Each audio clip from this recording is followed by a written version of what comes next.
Policies and Perspectives conducted by India University Center for Alternative Economics, Department of Economics, University of Kerala.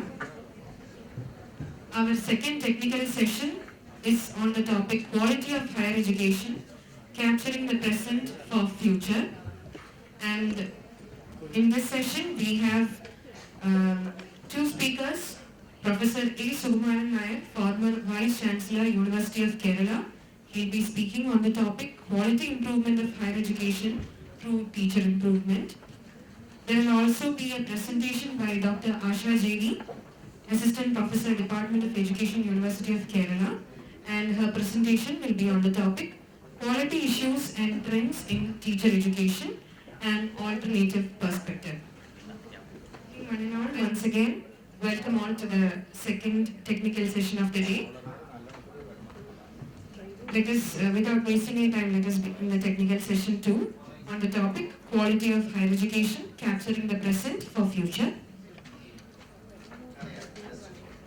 I would like to invite Professor N.V. Varghese, Director, Center for Policy Research in Higher Education, New Delhi, who will be chairing this session to the dais. I would also like to welcome Professor A. Sukumaran Nair, former Vice Chancellor, University of Kerala, and I would also like to welcome Dr. Asha JD, Assistant Professor, Department of Education, University of Kerala, who will be presenting her topic in this session. I request all the invitees, I request all of them to be on the dais. Thank you. Good afternoon, everyone. Right from the inaugural session, we were listening to the fact that yes, the whole world and the country, India, the whole world and India in particular was focusing more on increasing the quantitative aspect of education, especially higher education. But deliberately or unknowingly, what the policy makers and the bureaucratic world lost focus was on developing the qualitative concerns, and which is a very, very important policy question too. So, our technical session, that is the second technical session, tries to address or tries to envisage a potential solution to this, that is capturing the present for the future. So maybe you may find this session to be a very fruitful one in cultivating more potential solutions and policy questions from this session. So it is on this note I'd like to begin my welcome address. I'd like to welcome Professor N.V. Varghese, who doesn't need a formal welcome because actually he had a very marvelous address last session. So I don't think we need to give him a very formal welcome again. He'll be chairing the present session. And next I would like to welcome Professor A. Sukumaran Nair. He was the former officiating Vice Chancellor of University of Kerala, and also he's a true interdisciplinary, but he's a true tribute to the term interdisciplinary because he had 5 master's degrees on various disciplines of social science and, believe me, mathematics too. So he's true tribute to the name. Plus he was the former Vice Chancellor of Mahatma Gandhi University of Kerala too, and he gained almost more than 35 post-doctoral degrees, and he's a leading academician and an educationalist, I can definitely say. So I'm from my bottom of the heart, I'd like to welcome Professor Sukumaran Nair to this session. I also welcome Dr. Asha JV, who will be the key presenter of the session too, and hope the session will be made with proper use, and I invite all the audience for the session, for enjoying the session. Thank you. Thank you for the introductions, and that makes my life much easier, so I need not have to introduce them again. Friends, I am between two learned people. I am perhaps more illiterate in this area than both the speakers sitting to my right and left, so I don't want to take time. Except to say that today in Indian higher education, one of the major challenges is that if the system is going to expand and massify the way it is expected, we will be in trouble because we will not have teachers. This teacher shortage has 2 dimensions, which is normally only one dimension is addressed. That dimension is quantitative dimension. But more importantly, in countries like India, it is the quality shortage, not teacher shortage. Quality shortage is one of the major crises that we face in India.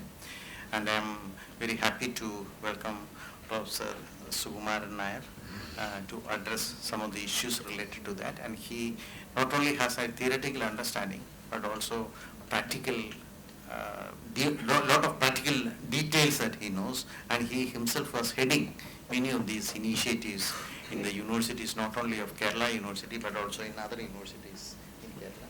Sir, it gives us immense pleasure to request you to start your presentation. Chairman of the present session, eminent academic, Professor N.V. Varghese, Director of the Center for Policy Research in Higher Education, New Delhi,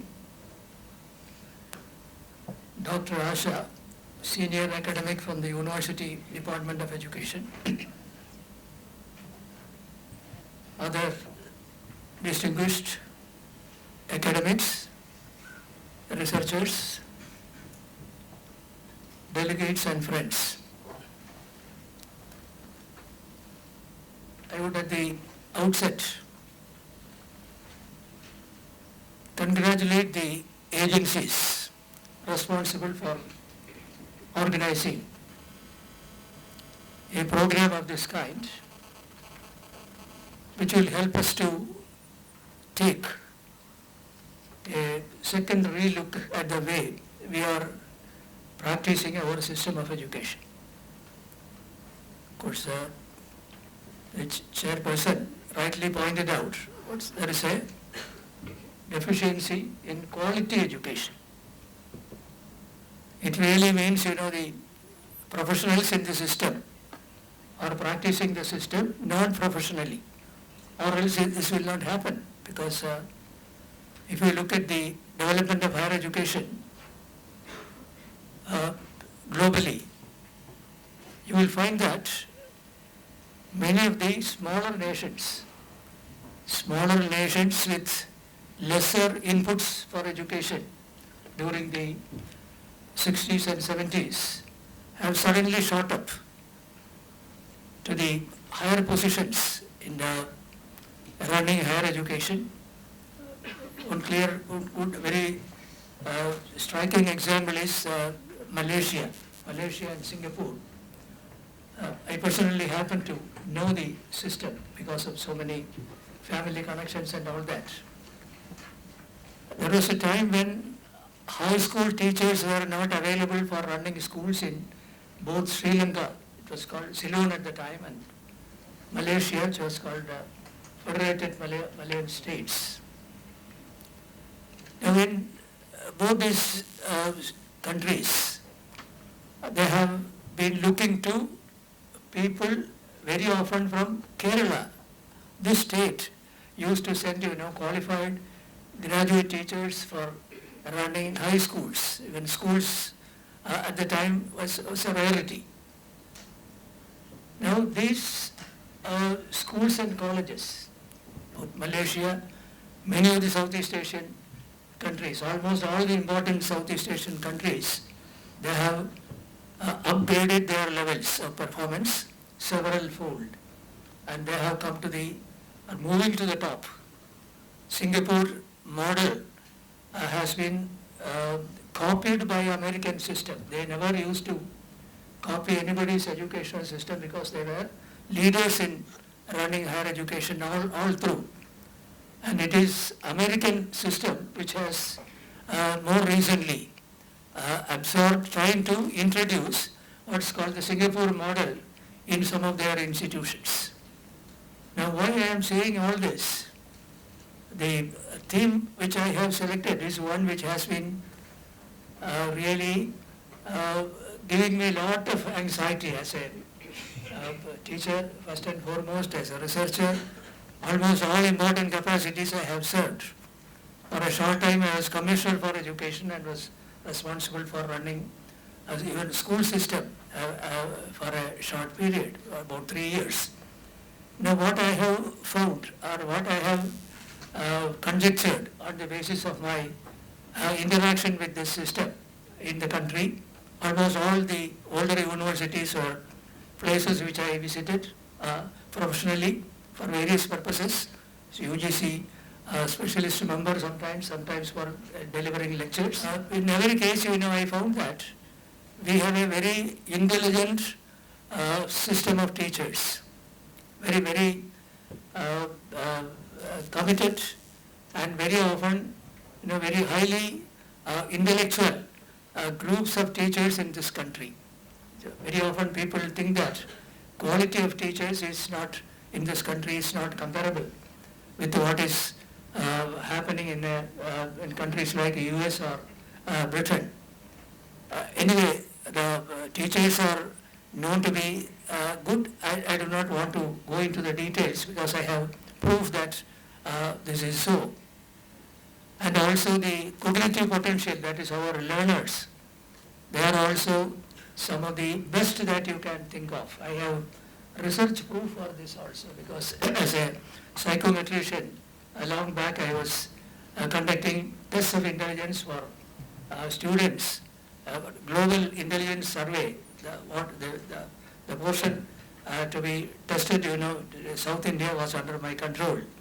I found that very high intelligence is associated with many of the groups which I studied. It's a very insignificant school close to Trivandrum. In intelligence, non-verbal intelligence means, it's based on diagrams, and it's not connected with language, knowledge or other forms of schooling content. Now we found that our students are very superior. This is my impression. Also because of my connection with both US and British systems. I studied in 3 universities there, and I was always looking at the way in which they are operating their system as a professional and also as an interested teacher to trying to find out how we can catch up and what kind of new adjustments are required if we have to move to the top. Anyway, even after 70 years of freedom, we stand at the same point, or maybe we have gone backwards. Because at that time, the British influence was there, and the system was, even when it was conventional, what they have rejected long back, was practiced in India as in the form of affiliating universities. Affiliating is a term which takes away the what's called the privilege of the teacher to teach, because somebody else is telling you what you have to do, how you have to do, and how even academics are selected. For example, in the British University, as a vice chancellor of a university, for example, selected by the academicians within the system as per a very stringent system of procedures. Only the best person will come to the top. Now we in India, we practice just the reverse of this. I do not want to go into the details. Anyway, the fact remains that the quality has been sliding backwards and backwards for the last 70 years. When the smaller nations of Southeast Asia have picked up and they are fast moving forward in the global knowledge society, despite the fact that we had some of the great leaders, running the country, like Jawaharlal Nehru, were very much conversant with the developments in the Western countries long back. Dr. Radhakrishnan and so many others. I do not want to go into the details. Now here is this is a seminar where you have to discuss some of the major inputs for development. Of course, economics is very much interested in total development of society, and it is well accepted that education is the most important input for development, one of the most important inputs, because until and unless education is also developed at a parallel pace,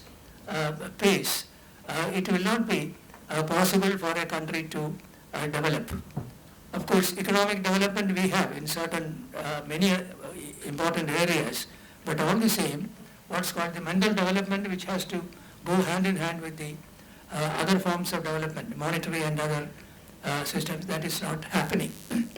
Now, if I am asked to name a single reform for changing the system of education in this country, I will give a single answer: change the teachers. It's not changing superficially, peripherally. No, that's not the change which I am envisaging.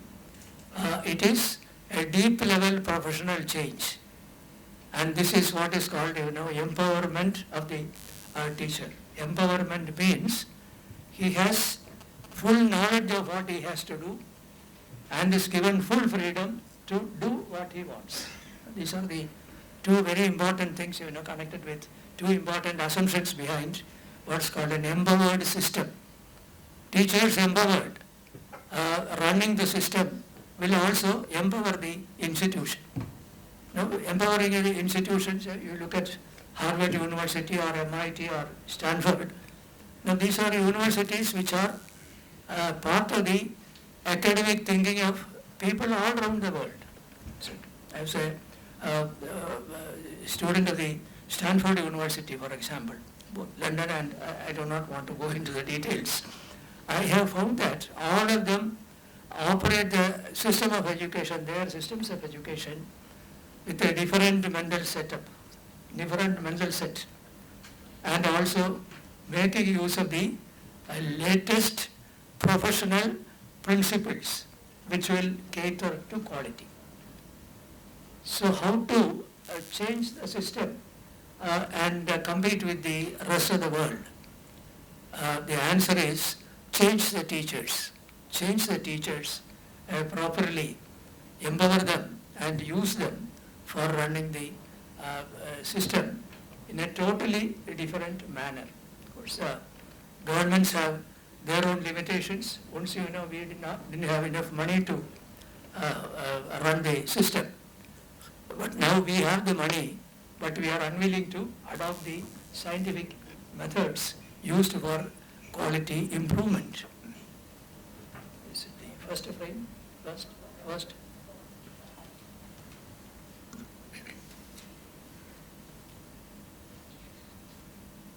The first is definition of an ideal system of higher education that you have, yes. Now the two words, empowered system and empowered teachers. Empowered system and empowered teachers means scientifically validated principles alone will be used for system running. Nobody has any right to impose what we would call as antiquated, verbal, linguistic, expository type of teaching meant for preparing students for taking memory-oriented examinations. All these words have to disappear. It's not the memory for something, originally my first master's degree was in mathematics. We had to remember, hundreds of formulae. Whatever we learned in school, that also becomes important. And a large number of such assumptions. Without any justification, we are introducing these things here. Without any justification, these are introduced. And validated scientific principles means, the methodologies which are used by teachers in the advanced systems, in the progressive systems. What is it that they do? As lecturers, of course, we are better. Even Americans know that Indian professors can speak better English. More flourishing type of language can be used by Indians, because we pick up from dictionary and encyclopedia, but they use common words and common explanations and all that. English, spoken English is one of the strongest points in among Indian teachers who are very widely respected. I have a son who is an associate professor in one of the American universities. He's a very distinguished researcher in his area. After he went there as an engineer, gone to another area. And whenever I discuss with him how he goes ahead with his professional performance, he says, that is taken for granted. Whatever you want to do, you do. Until and unless it is creating problems for the university, they will not interfere. And they have full belief in the teachers. Now this is the major focal point from which I would like to develop my presentation. Next, Indian higher education institutions, large number of intelligent students, brilliant teachers, but functions as an inferior system of higher education compared to global standards. Our intention should be to excel global standards. It's not a mere figurative usage, We can, if we want, within a very short time, we can compete with the best universities anywhere else in this world. So Korea, South Korea, they have some of the universities are considered to be very close to the American top universities like Stanford and Columbia and Princeton and such other very important institutions. Now the next frame, why this is happening in a country like India. Long tradition, going back to the early basis, long tradition in knowledge creation. Of course, all over the great culture that India has to its credit, or creations of people who lived in the basis, it's a continuum. Thousands of years, we have continued. Okay, it's not the new type of educational conception that they had. Maybe it was old conceptions, but all the same. We have been performing all the same duties. Even top universities were there in this country long back. When our universities were closed down, same year, Oxford and Cambridge started functioning. That's the time lag. Now, what is the way out?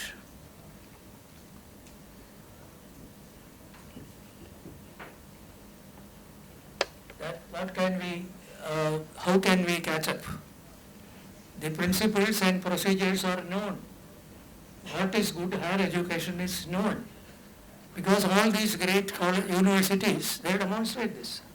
Any person who is even remotely associated, they can know what is happening in the field of higher education. It's not lecturing. Lecturing, of course, will happen once in a way. But the major issue is how do they, not communicating the content, but making them develop the tools for dealing with the content and process knowledge so that new knowledge can be created. Basic differences in the operational strategies used by progressive and non-progressive systems. This is something which has attracted my attention long back, even before I went to some of these countries for higher studies. The progressive versus non-progressive, the model has been developed, traditional versus progressive. And this belief in the ability of teachers is a strong point. This is where I would start my discussion about empowering teachers. Basically, our system does not believe in the ability of the teacher to take educational decisions. So, a few years back, a headmistress gave a test paper in one of the schools here in our state. And there was an order that there should not be any kind of examinations, another side of the story. And, unfortunately, she gave a test paper and she was suspended. And then Professor Hriday Kumari, when she was speaking, she said, if a headmaster does not have the freedom to conduct a test paper in a school, what kind of a school is that and what kind of a headmistress is she supposed to be? Now, this is what is happening. We don't understand what is meant by an enlightened system of education. The first change is reconceive the system with teachers at the center. At the center. With the full belief in the teaching community. All teachers are participants in decision making and have collective responsibility. Traditional systems, teachers are disbelieved and people in higher authority have the the power to impose their decisions, whether right or wrong. They can impose this on the lower, their subordinate agencies. Then, overarching centralized system takes all critical decisions. Who develops curricula in a university, even with all our new colleges and all that? University boards of studies. Equivalent bodies are there in academic council, and we all know what is what. Now, what is actually happening? The people who are to teach a particular topic or a particular subject, they are denied the opportunity to improve on what they have. Only when they are putting something into practice, they can improve on that. They are never given an opportunity. And once you are giving them this opportunity, they will only try to improve on that.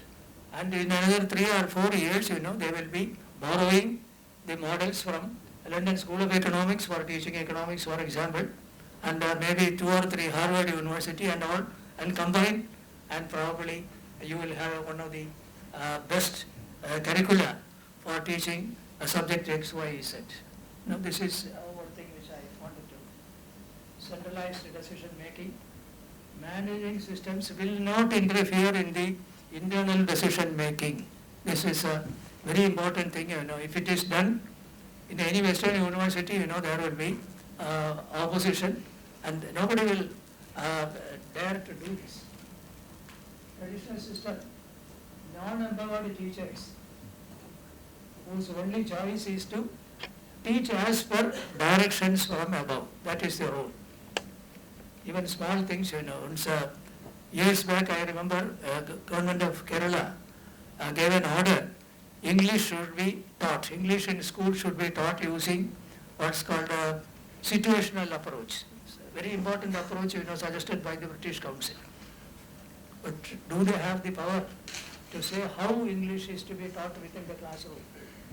I will have a better method as a school teacher. I will have so many other methods, and I am denied this opportunity. Even assuming this is a very good method, you are not right in what's called the pushing down the unwilling throats of the teachers, a methodology in which they don't believe. This is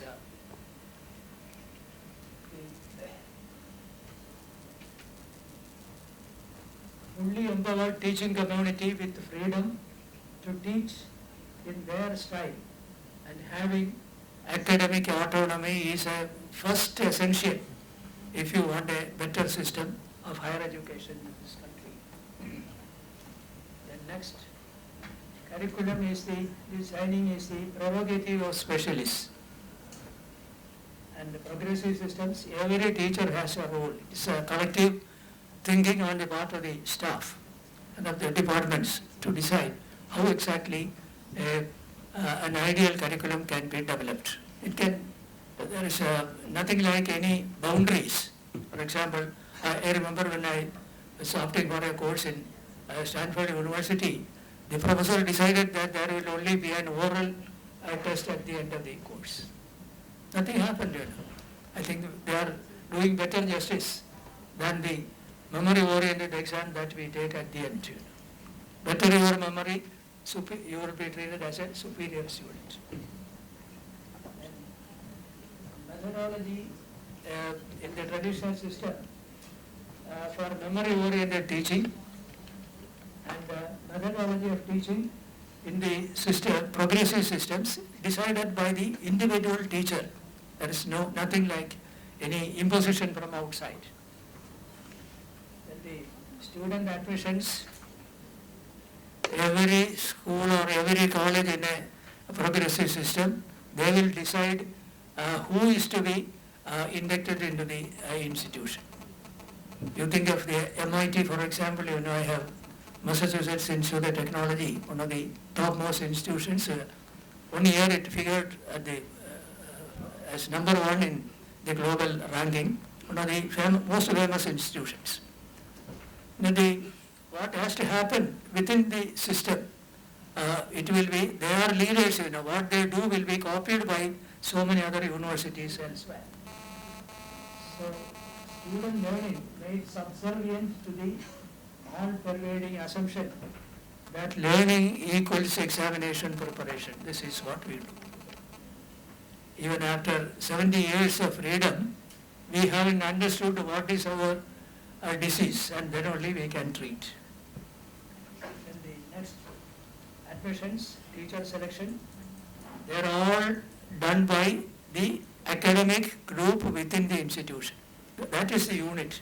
It's not the university or the government, which is considered to be the, and of course they have their role. But what has to happen within an institution will be strictly decided by the academic community within. Any new teacher coming in, that will also selection, they have a role. Student evaluation and certification. The American schools, they give the final certificate. It's nothing like a common exam, like the one that we have. Common exams are there for certain purposes, selection purposes. But otherwise, what kind of an evaluation has to happen? Teaching a particular area in physics cannot be used for teaching an equivalent area in economics or sociology. We know that they differ, and the teacher concerned will decide the curriculum and together with the operational strategies. That's what you call as the curriculum transaction methods. Student evaluation has a very important role in deciding standards, because what you will ultimately be evaluated will decide what you will learn and how you will learn. The present system, it's very easy, because even without attending any of the classes you can take an exam and maybe you can stand at the top in the final exam. So the final exam is sets the tone of the evaluation, and for that reason also for the certification of the students. It is the prerogative of the institution to evaluate and certify. So that is another component of what's called empowerment of the teacher and the teaching community. And of course the institution also. When institutional responsibilities are performed by staff members identified by higher authorities. For each particular purpose, a particular person is given the responsibility. Institutional functioning in a progressive system is a collective responsibility of the teaching community, teaching and sub-communities also within the system. So that the whole community owns the school and also takes the responsibility for quality maintenance. This is, if I am not given any responsibility, I need not take responsibility for quality also. Somebody else's baby and you can use it. We are not bothered. I will do it in a very dispassionate manner without entering into the content as such. This is what is happening. Bureaucratic practices. Staff members identified by higher authorities, and now it is the what's called the cooperative, the collective decision of the teaching community. And, this belief in scientifically validated principles. So I don't understand why in Indian schools we still stick to the old, what is called memory-oriented exams and the communication method, processing the subject matter to be presented. Processing in the Western system is done by the learners. They are given assignments so that the process of information analysis is done by the learner. Now here the teacher, because if he is a good teacher, he will do the processing and finally present the processed matter in the processed form so that you can reproduce it in the examination. I recall, of course there's no time for detailed presentation. We had a very famous professor in the old Travancore University College, Trivandrum, Oxford trained person, very scholarly person, who taught us in the BSc also. We had English part 1 and 2 Shakespeares to be learned, one tragedy and one comedy. And the tragedy was Shakespeare's famous Cleopatra and Antony and Cleopatra. Now he gave, notes running to 200 to 300 pages on most of the important areas, which is more difficult than understanding Shakespeare's original. He was very scholarly person, and all that we have to do, how to write an essay in 2 or 3 pages. You can ignore that, and some tidbits here or there you can get through in the examination. Now what the professor is doing, he is denying the learner the opportunity to process knowledge. And principles, additional, how many more minutes I can take? Okay, let me.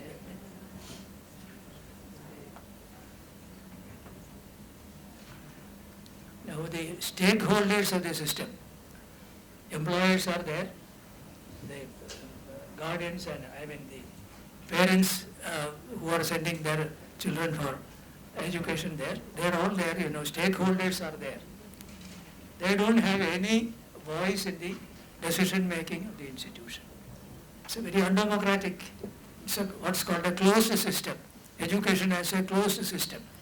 Everything that happens within the institution are not made known to the whole community. In a democratic country or even in other countries, every citizen has a right to know what is happening in the systems of higher education.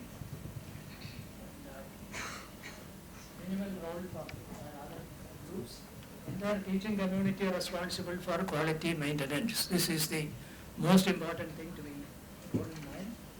Institutional evaluation done by outside agencies.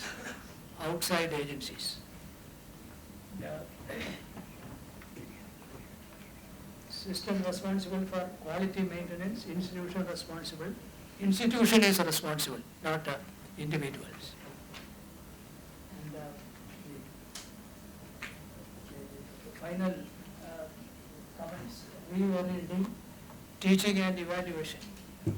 The whole concept of teaching in higher education has to be radically restructured, radically redefined.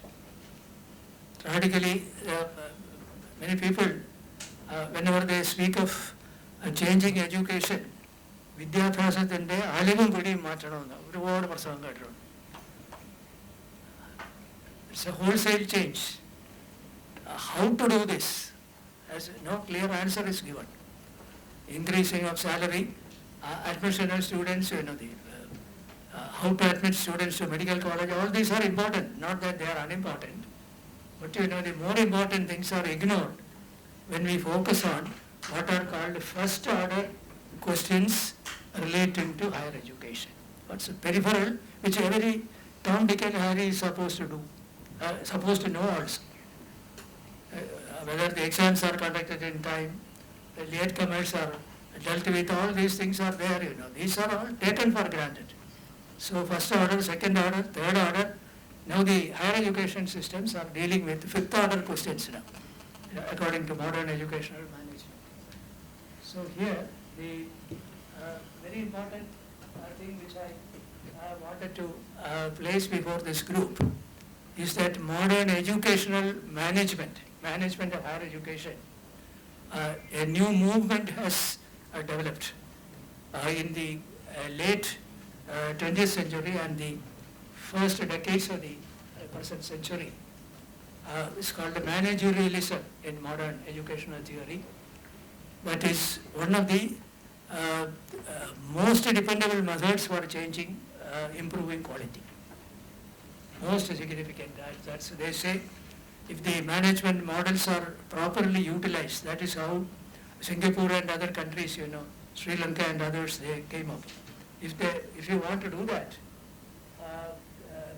it means, accept the teacher as a human being. It's not the external University Grants Commission scales, of course, are important because we have to get that also. But that by itself is not a recognition. Recognition means if somebody is doing very good work, he should be acknowledged, and it must be recognized by the system and the other people. That in itself is the best incentive for setting the teacher or putting the teacher on the right track. And new management principles are there, hundreds of new principles.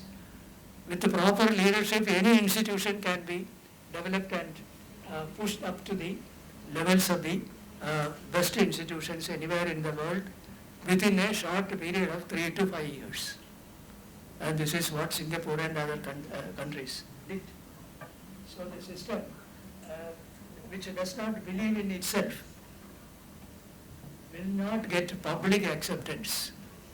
The worst critics of the system are people inside the system. Our teachers are, of course, I was myself a teacher for a very long time, not finding fault with the teachers. Our culture is criticizing the system and placing the blame on somebody else. Essentially, responsibility rests with the teachers. It is with the teachers, So whatever the inferior governmental policies or all kinds of other things are there. They are all there throughout the world.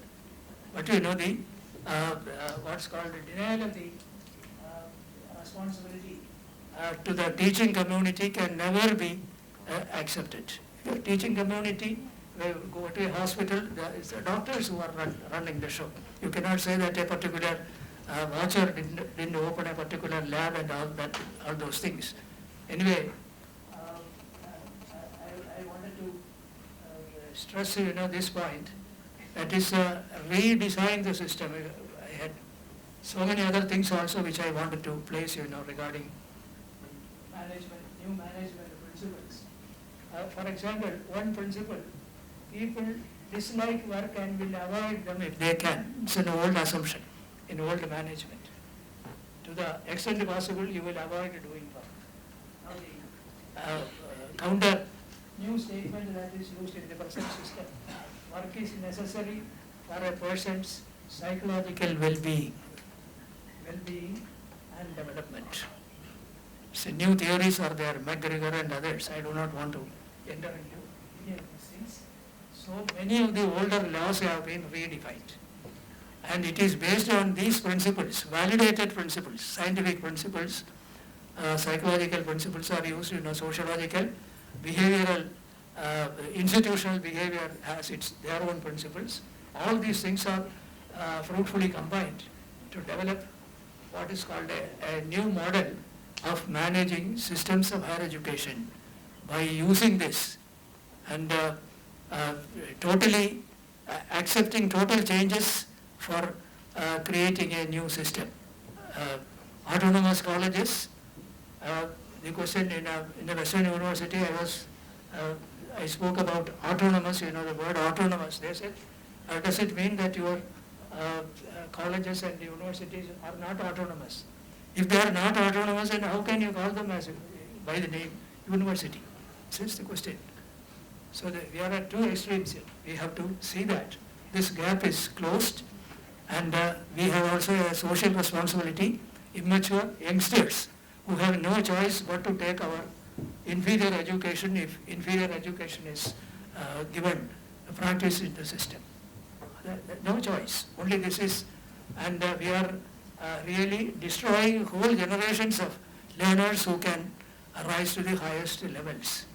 The most recent selection of an Indian scientist as chairman of the Royal Society of Britain is one of the greatest achievements of all times. Isaac Newton and others, Rutherford, and they were the chairman of that body. He was given knighthood, Nobel laureate, and made a member of the Royal Society. Now he is the chairman of the Royal Society, a person from South India. An ordinary college, is Ramakrishnan.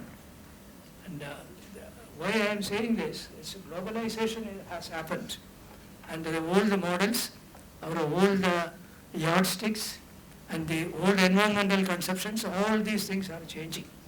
If there was time available, I would have gone deeper into some of these aspects, the management aspect, for example. Anyway, I take it that you will all make a new study, a study of what is happening in our schools and colleges, and see to what extent the economic development is impeded only because of poor quality education. And I believe that it is substantial, and until and unless the corrections come from within the institution, I think there won't be any correction of this very important defect. And with this, I thank you for your patient hearing, and I would like to close my observations by making this request that the new generation of academics should certainly opt for what is called a global system and standards in practicing education. Economics is one of the most important disciplines, which certainly has a role in deciding the modalities in political decision making. And let us make the proper decision regarding higher education and what is happening within the lecture halls and our classrooms. Thank you. Thank you, sir. I think why the earlier perceptions are questioned always, and how it is important, or why it is so important to invest in individuals to empower them, but at the same time why it is important to see that institutional mechanisms and support is needed. So when we talk about quality, we are not talking about quality based on a teaching of one teacher or two teachers. We should talk in terms of how the quality of the institution itself should be changed. So which means that placing the individuals within the institutional context becomes very important to have sustainable, transformative changes in the teaching learning process. That is the empowerment that one is trying to talk about. Thank you very much, sir, for both your theoretical exposition and also for your very, very important and practical dimensions of teacher empowerment. Thank you very much. May I request Dr. Asha? Okay. I was told that you can have 8 to 10 minutes.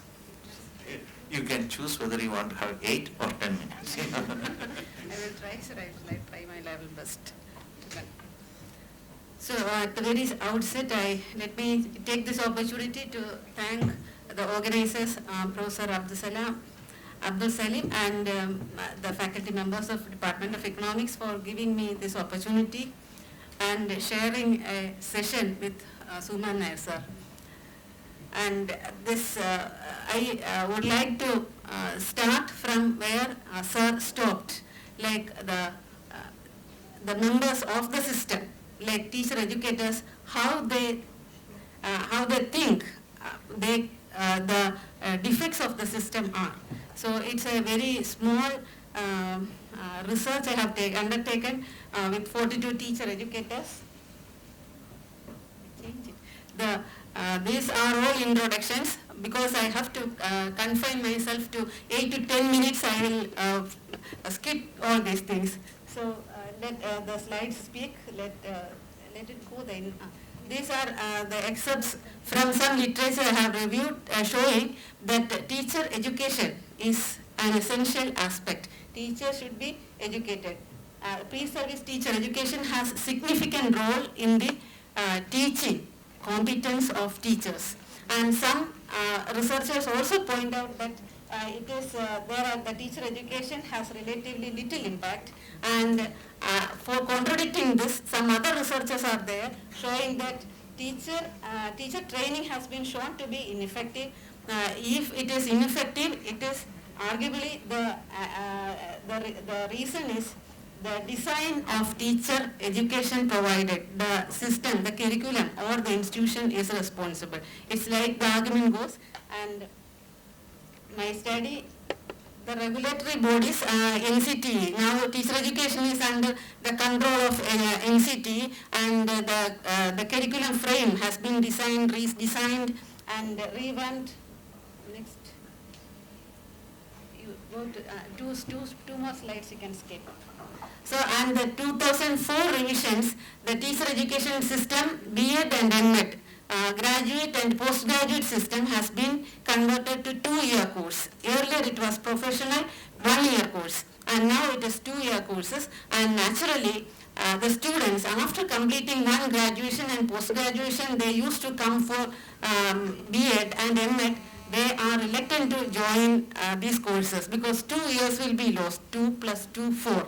So when at the time when we were studying, we lost only 2 years for acquiring 2 professional degrees. Now they have to compromise 4 years for that. And the reaction of teacher educators for attracting more students to the course, and also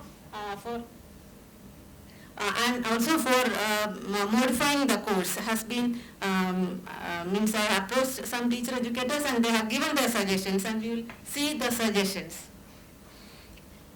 So these are the objectives: to analyze the observations shared by teacher educators, whether the revised curriculum is capable of achieving the planned and coordinated development of teacher education system.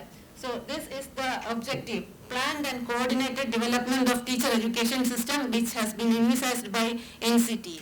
And to identify the major challenges experienced by teacher educators in incorporating, we have 3 major components. As in any system, we have the theory, the practicum, and the internship, teaching practice plus internship now. And within the semester frame, each semester has all these components, and how the teachers struggle to meet for completing the course within the framework, within the time limit. And from the opinion, formulate suggestions for modification in the curriculum. And this was the methodology, normative survey, and a sample of 42 teacher educators from all the three levels, B.Ed, D.Ed and M.Ed, and a comprehensive questionnaire with open and closed items, and interview were used as tools and techniques. So the planned and coordinated development of teacher education system was analyzed by analyzing the provisions in the curriculum for self-directed learning and providing autonomy to teacher educators in teaching and learning, and strategies for developing critical thinking given in the curriculum, and challenges posed by semester framework in incorporating the 3 components of the curriculum: theory, practicum and internship. So please next. So the first was the capacities for developing self-directed learning. Self-directed learning is important as teachers. As teachers, the student teachers they have to learn the content and in a self-directed mode, and they have to apply it. It is not about learning and writing the examination, but instead they have to apply it through their life.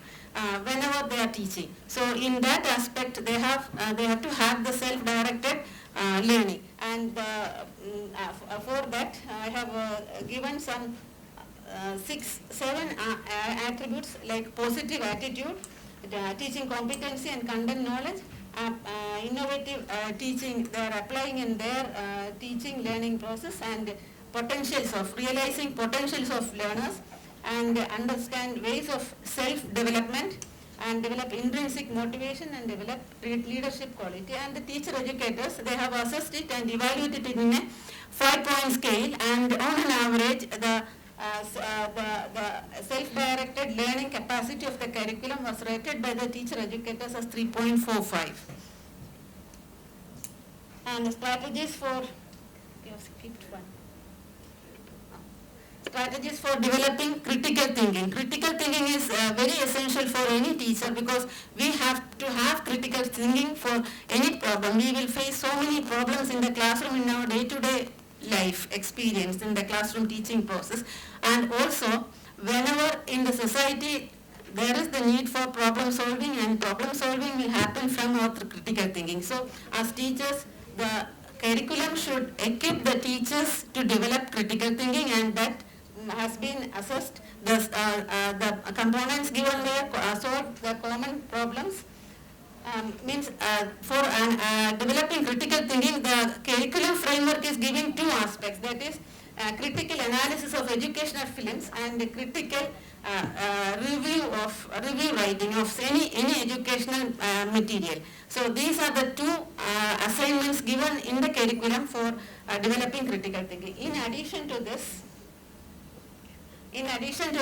what? Yeah, sir. In addition to this, what are the other areas they give? So these are the other areas, and they, by seeing that, you can see that they are confining to the two areas, the whatever is in the curriculum, and they are not giving any outside. That is, some are giving, but the rating is very low. Next please.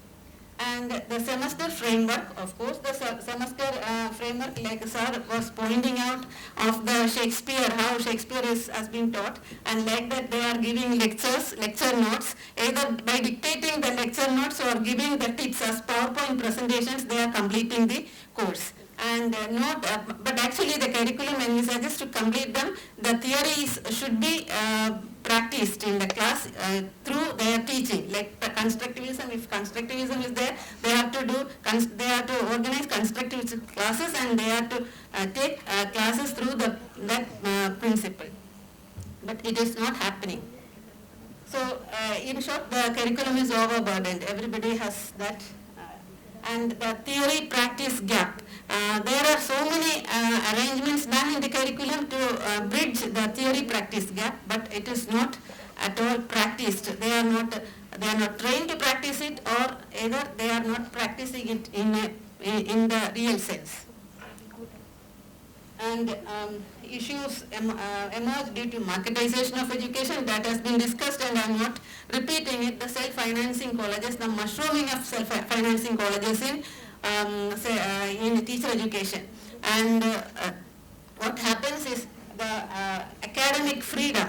The institutions have some academic freedom. They are misusing that, and at that cost, they are the discipline exhibited in terms of attendance, and so many other aspects have been neglected. And then the problem of novice teachers,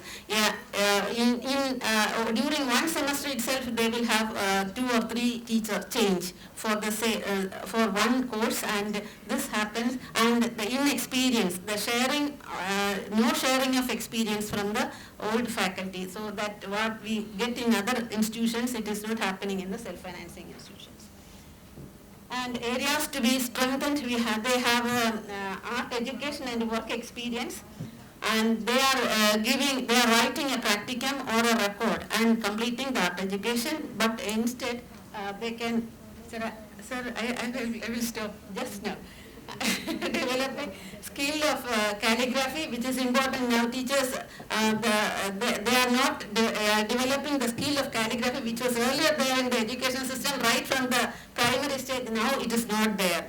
And at least the teacher should be given, and the provision is art education. Art education can be converted to providing a calligraphy training, at least a useful exercise, instead of writing a practical record and completing art education.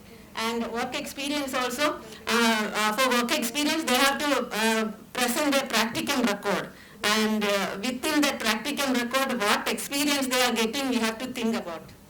And suggestions for understanding society. Now teachers, this is a very crucial aspect. The teachers are removed from the society, or they are away from the society. They do not know what is happening in the society, especially when the fairer sex is dominating the field. So ladies, they are not, they are running the house, and they are going to the school or the education institution, and they are forgetting about what is happening in the society.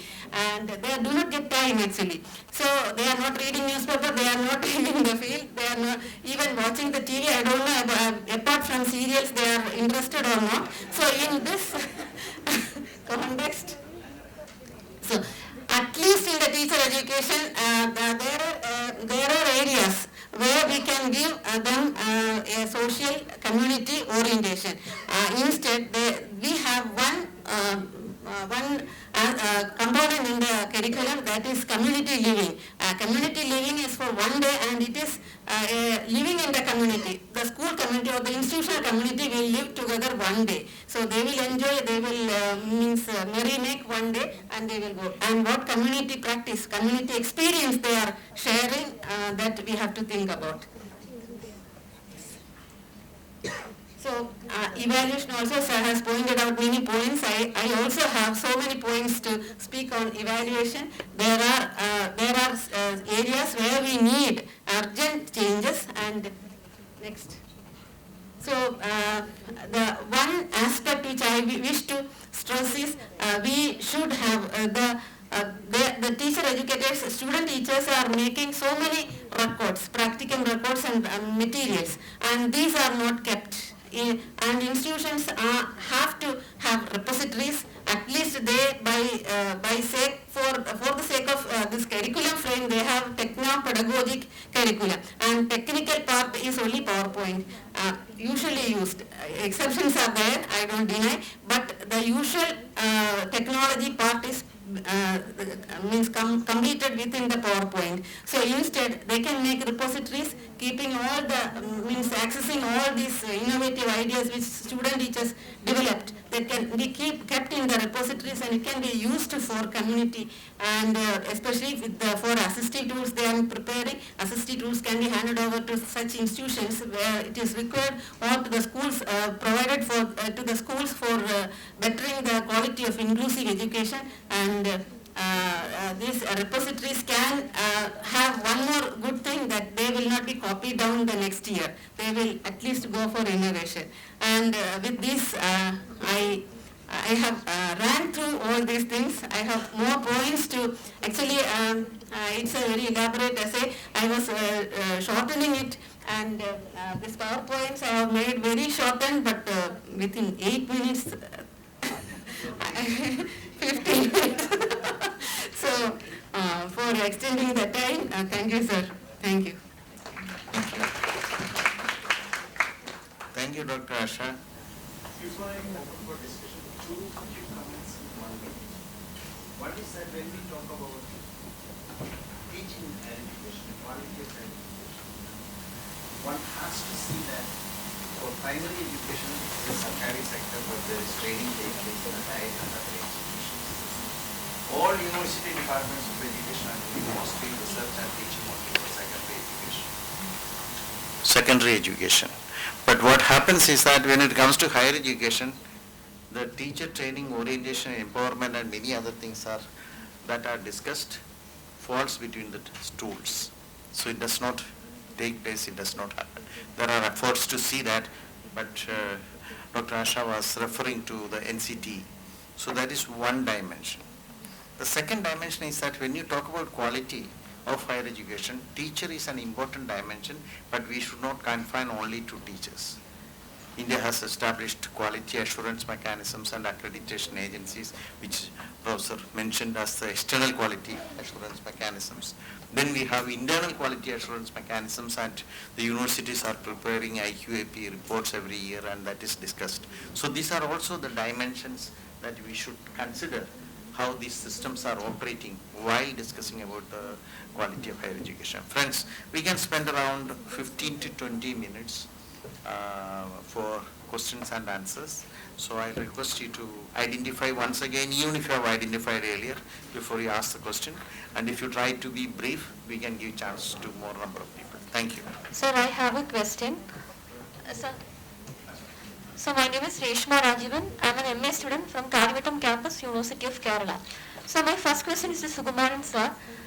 Sir, you have described the differences between traditional and progressive approach of operational strategies. So the progressive approach seems to give a lot of emphasis to the teachers, the teaching community. So sir, my question is that whether this progressive approach is directly applicable to the present context of higher education in India, whether giving emphasis to the teaching community, giving them autonomy to determine the syllabus and operational strategy, is whether it is applicable to higher education of India in the present context. And one more question, if we are doing that, don't we want some evaluation mechanism ensure that the teaching community is completely competent to do so. I hope the question is clear. I have one more question to Asha madam. I'll be very brief. Madam, don't you think that we need a teaching aptitude test for B.Ed? So students, in order to ensure that students with ardent passion to the teaching field are coming to that field. So in order to ensure that, don't we need such demonstration classes or demo classes or some teaching aptitude test to ensure that passionate students are coming for teaching profession? Thank you. So, this is just a thought to Sukumaran sir. My name is Elizabeth. I'm a research scholar with Loyola College of Social Sciences. So the thought is, recently I read a research paper which was talking about the progressive thinkers in education, the ideas that they have put forth, and they were trying to relate this with the Gurukula system of education that we had. Now the Gurukula system was one of the prominent ones which was known worldwide. And it was a combination of rote learning as well as experiential learning. But what probably is missing in today's education system is the experiential learning part, and we are focusing too much on the rote learning. So some thoughts on that respect, sir. Now again, continuation of the same question to Asha ma'am. In the morning session, there was one person who had posed a question that students who land up in the colleges, I've been an educator throughout, so who land up in the colleges, they lack the core skills. It's so difficult to put across a subject or a thought process across to the student, and you're actually trying to focus on building the language skills. That's why sometimes giving notes become a necessity in the classrooms, especially when you have an assessment mechanism which is trying to talk about the rote or the memory level of the student. So what is your thought on that? Thank you. I am Dr. Malish. I am working with the Center for Policy Research in Higher Education. My question is to Professor Sukumaran sir. So one place you have mentioned that in a progressive system, the institutions are evaluated by the external agency. But in India, the considerable number of the state universities or central universities are evaluated by the external agency, but the institutions like IITs and IIMs are not evaluated by an external agency, but they are performing well. And second, that's the first thing. Second is, you mentioned that the managerial system is the solution. That is what I understand, new public management as the solution for solving all these issues. So how can, that is the new public management means following the policies and principles, theories of the neoliberal and market forces. So how can we envisage an empowered teacher in a new public management system? My question, I'm Gopika Verma. I'm doing my MA in Karyavattam campus. So my question is to Sukumaran sir. You have mentioned about the evaluation method, the various evaluation methods of the students. And in that I found open book examination which was written. So actually the open book examination is quite contrary to its name. Anyway, when we open the book and write the examination, everything that is asked is quite practical or technical to that. So, what is the significance of this open book examination? Actually, the students, usually we mug up the theories, and the practical aspect is mostly asked in open book examinations. So, how can a student improve the technical or practical aspect in learning? One more question I can permit if there is anybody who is. My question is to Professor Sukumaran. It's a general problem that I would like to raise. Indian universities do not have their graduate attributes stated anywhere. None of the universities in the country has that practice. Another thing, within the university, none of the academic programs has program outcomes clearly stated. Within an academic program, none of the courses has the course outcome stated. With the result, we don't find any transparency about the whole process of teaching and evaluation. If attributes are stated earlier, students will know what are the competencies that I am expected to build up by joining this particular institution, by joining this particular academic program, or by doing a particular course.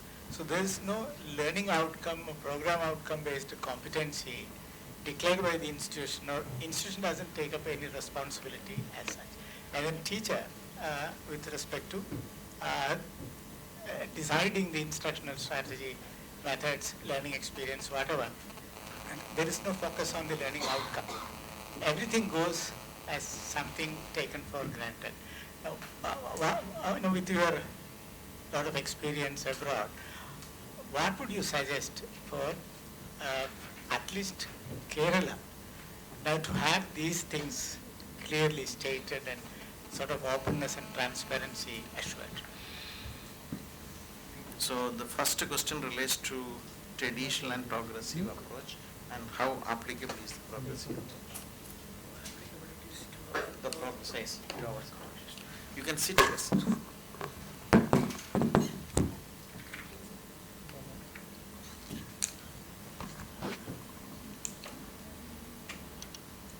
The first question is about the practicability of introducing what are called the progressive methodologies in higher education in preference to what we are now practicing in the name of education.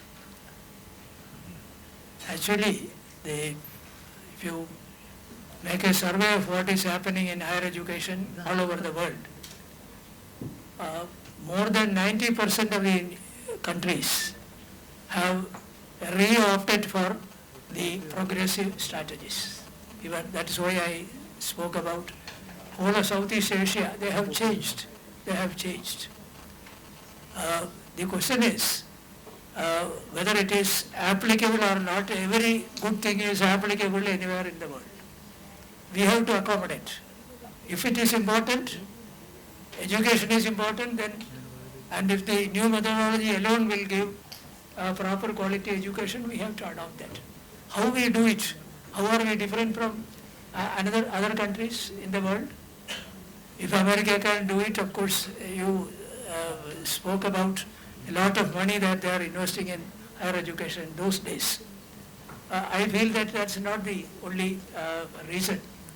They have what is called a mentality that education is important, and then they will listen to a specialist in education and find out how this can be achieved. The great John Dewey, the American educationist who is responsible for what is called progressive education, started from schools, and that is what we are also now speaking. That is, the learner is important. As I said, teacher is important, learner is important. Other teachers at his time, they didn't understand what he was saying. But now the whole world has approved the model, and if it is good, it has to be adopted. How you do it is the role of the teachers themselves. Ask for the changes and introduce them. Notes So students do not hold competence, so class notes are very important. What is your opinion? Yeah. Students are not competent to do such and such things means teachers are not competent to teach. If it is a competency which is expected of a learner, the teacher is expected to do it. Every teacher, it's nothing like ascending the Himalayan heights. That's not a physical activity. This is the duty of the teacher is to train him in every mental skill. Modern education is based on mental skill development, learning to learn or teaching to learn. It also includes some of these things, and the Gurukula system had a very beneficial component, that it was based on the environment, contact of the persons or learner with the environment. It is the environment that becomes the learning source, not the talking by the teacher. The teacher will give a direction, you go there, observe this, have a discussion and then come back. So it is the direct contact with the nature and its teachings. That's important. The famous educationist Rousseau, he made a very famous statement, leave the child to himself. Means the environment is a better learner than your schools and your colleges. Until and unless the colleges and schools also adopt these methodologies, put them into actual contact with the learning environment which is available in plenty, Ayurveda and other things developed from the botanical, the famous Hortus Malabaricus and all. These are all environment-based, understanding written by people, other than, scholarly what is called, verbal scholarship. More than that is what is called action scholarship. So that has to be there in every educational system. External evaluation. IITs do not have external evaluation, but they are doing well. And what is your opinion about that? No, I said the evaluation, external, internal is completely absurd. Evaluation is for whom? For the learner. Whether the learner has achieved all the competencies. And whose duty is it to observe this? The teacher who taught. The teacher has a select number of objectives in mind when he teaches his lesson. Whether all these objectives have been achieved is the duty of the teacher as a part of his professional performance. So there, the teacher in the classroom is the only person who has to evaluate. Of course, external evaluation is only a kind of an accommodation and carryover of the bureaucratic system of the past. Somebody else from there telling the certificate is signed by the Vice Chancellor based on somebody else's evaluation, isn't it? But better thing is the person who evaluates should be the person who is also teaching the area. So teaching and learning should go hand in hand. That's a basic question about learning outcomes. The students are not aware of what are the learning outcomes. The courses are not defining the learning outcomes. Graduate attributes of the university to the learning outcome. Why our universities are not having stated graduate attributes or program outcomes, and why a teacher is not declaring the course outcomes beforehand.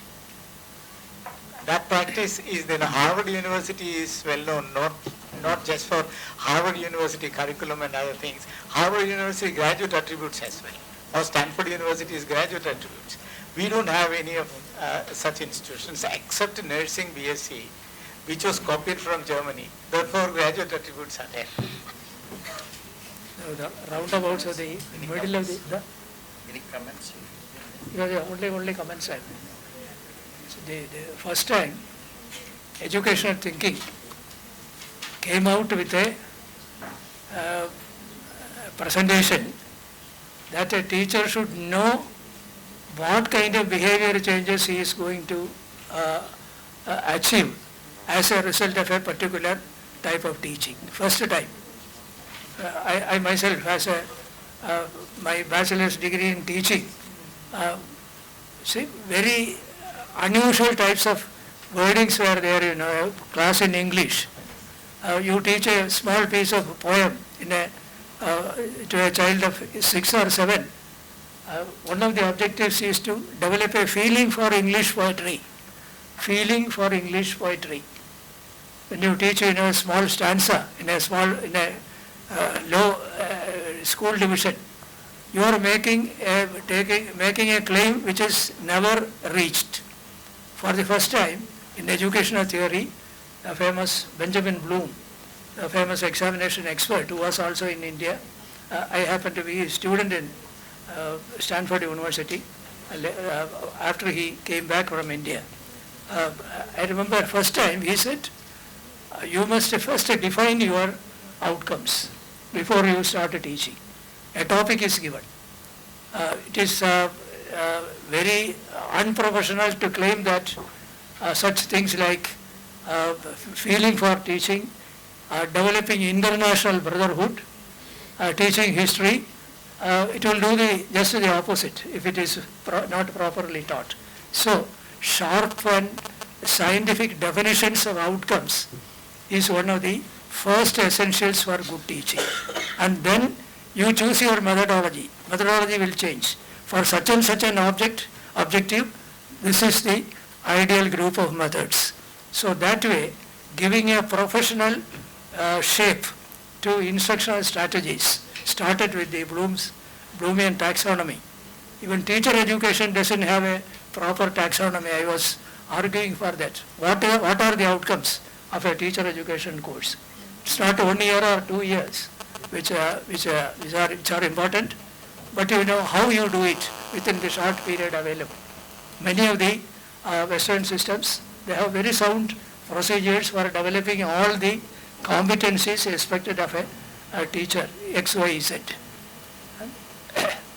So about demonstration classes, so before entering into the system, there is no need of any demonstration classes because we have teacher aptitude test already. So it is given for the entrance for B.Eds and M.Eds. So I hope you are satisfied. So demonstration classes are not.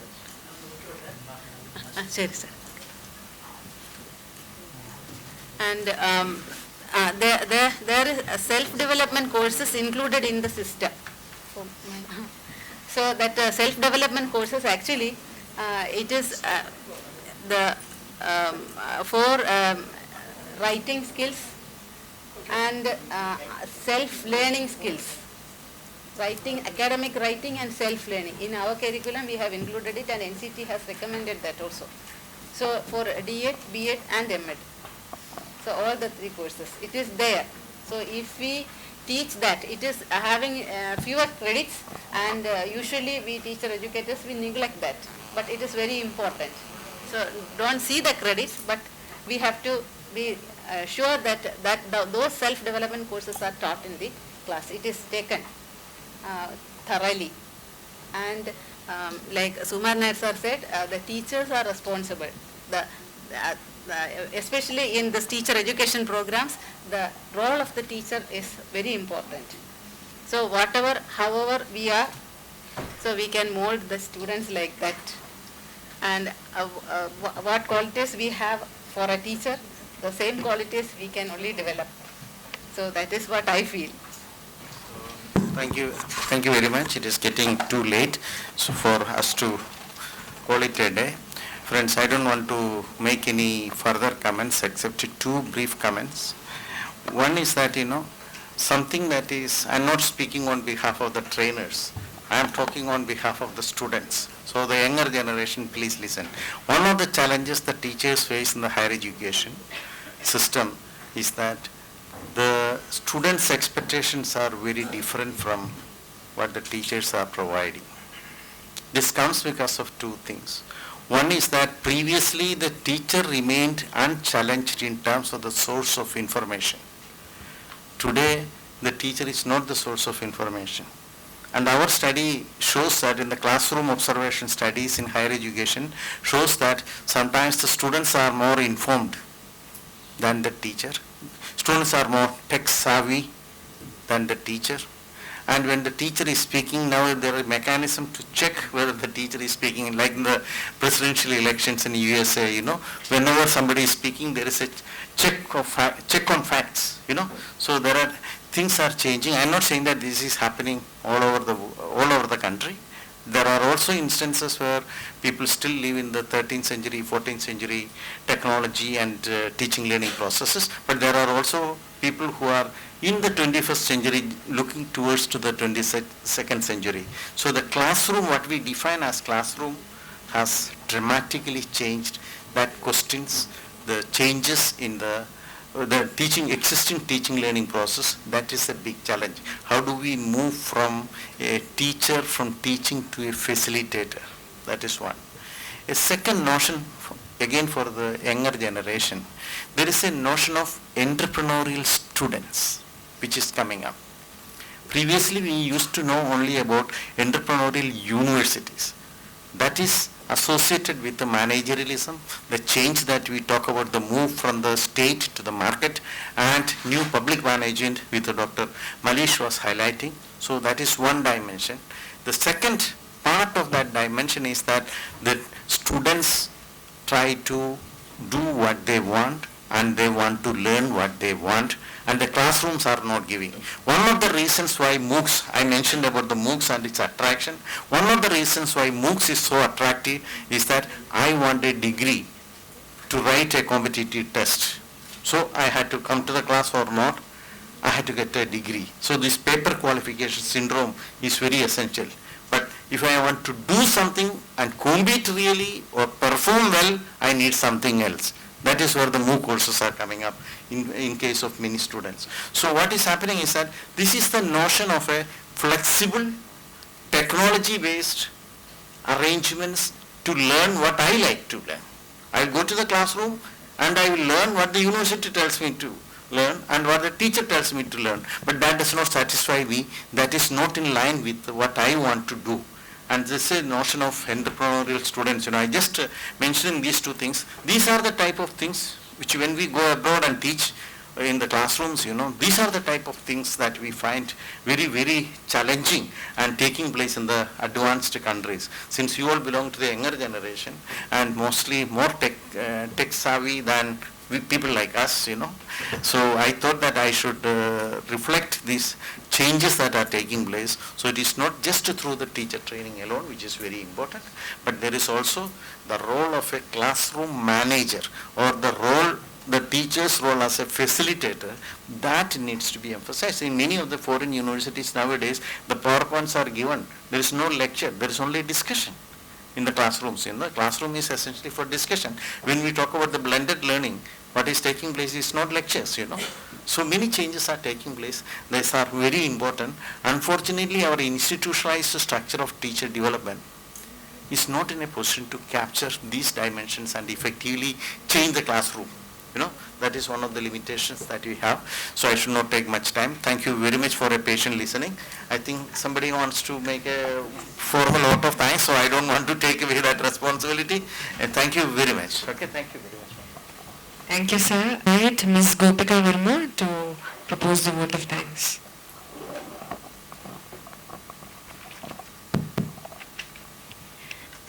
Good evening all. I am Gopika Verma as a representative of you all to express our gratitude towards each and everyone who has presented the paper as well as a very supportive chair of the session. This session was all about the improvement in the quality of higher education through teacher empowerment and teacher education. So, beginning with the chair of the session, as I mentioned, he was a very supportive chairperson.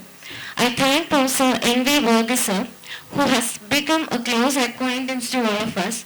Sir, I extend you my heartfelt thanks.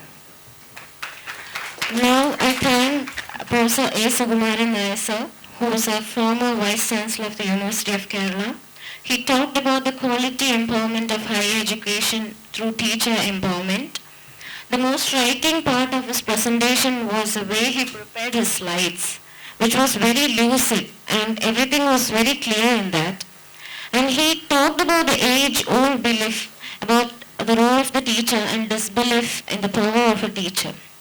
So he was speaking about the reorientation in the methods of teaching and its evaluation. So I thank you. In his absence, I extend my thanks. He wanted to go a little early, that is okay. It's okay. Now I thank Dr. Asha JV, who is Assistant Professor of the Department of Education in the University of Kerala. Ma'am, I first congratulate you for being the first woman in the presentation. She talked about the education of teachers, the strategies for developing critical thinking on the basis of her research. So she also put forward the issue of theory-practice gap and issue due to marketization of education. So once again I thank the chairperson and the paper presenters. Thank you for having a wonderful session. Thank you for giving us a wonderful session. Thank you all and have a great day. Thank you, Gopika, for a good vote of thanks which reflects you have understood the lectures, That itself is great, Brilliant.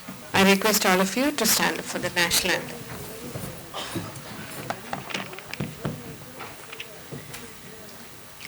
Jana Gana Mana अधिनायक जय हे भारत भाग्य विधाता पंजाब सिंध गुजरात मराठा द्राविड उत्कल बंगा विंध्य हिमाचल यमुना गंगा उच्चल जलति तरंगा तव शुभ नामे जागे तव शुभ आशीष माहे गाहे तव जय गाथा जनगण मंगलदायक जय हे भारत भाग्य विधाता जय हे जय हे जय हे जय जय जय जय हे. The session is dispersed.